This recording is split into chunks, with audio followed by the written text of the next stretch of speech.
А наши дизайнеры по-другому приходят. Они приходят на российскую неделю моды, говорят, найдите нам спонсора, тогда мы сделаем показ. Понимаете?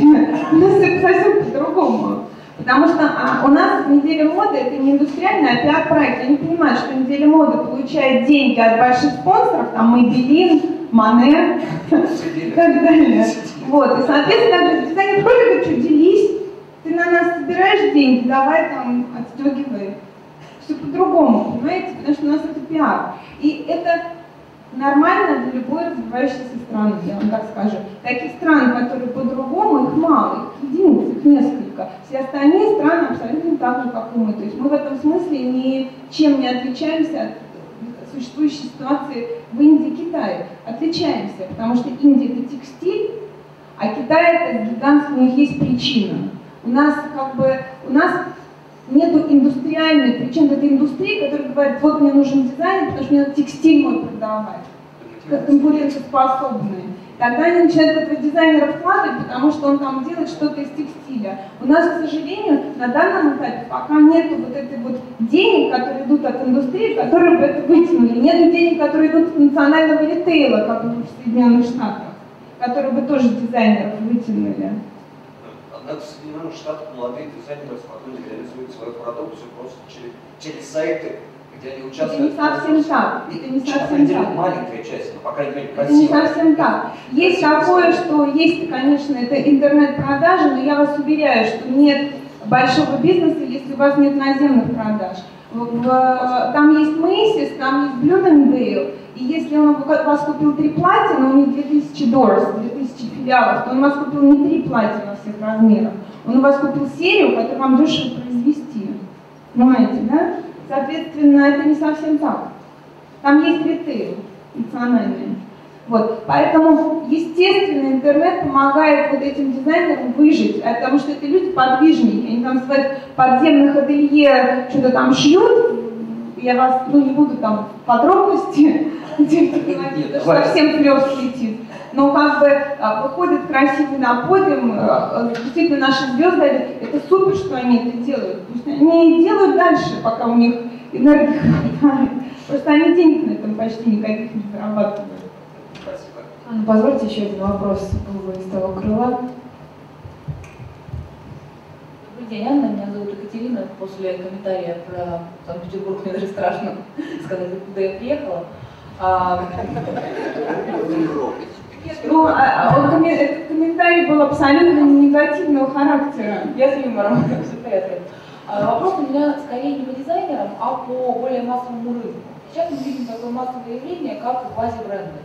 То есть это российские компании, которые свой бренд-нейм выбирают как иностранное слово в качестве слова бренд-нейма и создают некую историю свою же, которая очень тесно связана со странами, чью страновую культуру часто используют, скажем, Италия, Франция, Англия. Вот насколько, в принципе, это успешные бренды, насколько вообще возможно российским, скажем так, ритейлерам работать с российскими же бренд-неймами и не создавать эти квази-бренды? Есть ли вообще такой рынок и готовы ли к этому наши потребители? Спасибо. Спасибо за вопрос. Ну вот пример, конечно, Кира Пластинина, но при этом, знаете, что интересно, что сама Кира Пластинина во всех интервью говорит, я не русская девочка, я глобальная девочка. Я такая же, как моя ровесница во Франции, в Италии. Это ее, кстати, основной тезис. То есть она постоянно говорит не о том, что она локальная, а о том, что она такая, как бы, русская, но с душой глобальной. Дело в том, что безусловно, этот сегмент есть востребованный. Сейчас вообще есть большая ностальгия по национальной идее. Другое дело, кто ее сильно сможет поднять. Очень многие бренды, которые сейчас успешно существуют, они должны были, чтобы сейчас выстоять, они должны, упали все бренды, которые были созданы за год, за 2, за 3 до кризиса. Те бренды, которые стояли местные, ну там, не знаю, Savage, City, Be-Free, это бренды, которым уже 8, 10 и 20 лет, как компания Sella, которая фактически существует уже 20 лет. Все новые бренды, они очень многие посыпались, ну просто не выстояли, потому что бизнес еще не раскрутился к тяжелому моменту. И они создавались в тот момент, когда установка к России была негативная. Понимаете? Сейчас есть такая потребность, и в принципе у твоего есть шанс хороший для того, чтобы на ней капитализировать. Сейчас мы работаем с компанией Sela, мы как бы тоже разрабатываем, надеемся, что удастся сделать такой национальный проект с поддержкой именно и, так сказать, ну, как бы вот эта национальная идея. То есть, собственно, эта потребность есть. Есть, и она должна, она кем-то будет реализована. Те компании, о которых вы сказали, знаете, почему они выжили?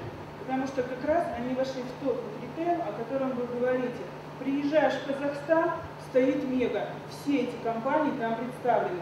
Приезжаешь в Новосибирск, стоит Мега, те же самые компании. Приезжаешь у нас в Замкат, в любой торговый комплекс ходишь, стоят те же самые компании.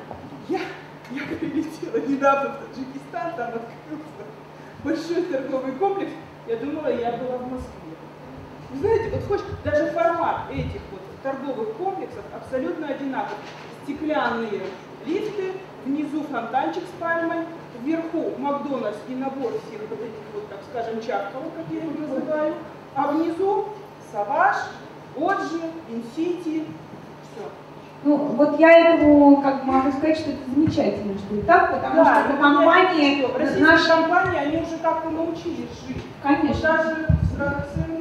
Конечно, да. Поэтому я и говорю, что вот они, где деньги, они вот в этом сегменте и в понимании того, как, во-первых, что в чем преимущество, я просто могу бесконечные годы говорить, у нас программа MBA идет 2,5 года, понимаете? Вот, поэтому я все-таки буду сворачиваться. Вот. В чем как бы суть? В том, что они входили вместе с торговыми комплексами, понимаете? То есть открывался торговый комплекс, и они вместе с ним ходят. Плюс еще есть такая особенность. Наш бизнес развивается местными франчайзерами, которые очень мобильно ориентируются на местах. Zara тоже заявила на второй год, пока они выкупили свою лицензию у Стокмана, что мы за первый год откроем 150 магазинов. Смогли открыть 15, потому что они своими силами открываются. А российские компании ставят ставки на местных предпринимателей, которые за свой бизнес убиваются. То есть они не на дистанционных топ-менеджеров ставят, а на местную предпринимательскую жилку. Вот эта вот франчайзинговая система, она в России пока работает лучше, потому что бизнес все равно немножко на коленке, он не системный, он не идеальный, ну вот пока не выстроен как такой вот идеальный механизм.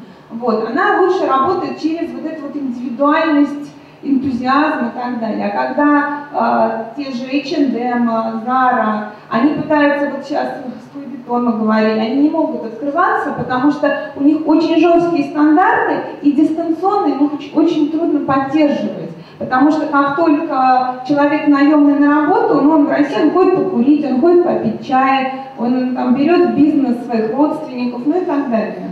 То есть начинается уже отступление от вот этой системы. Им трудно развиваться быстро, а наши развиваются как и быстренько нашли себе лояльных партнеров и оккупировали территории в регионах, что радует.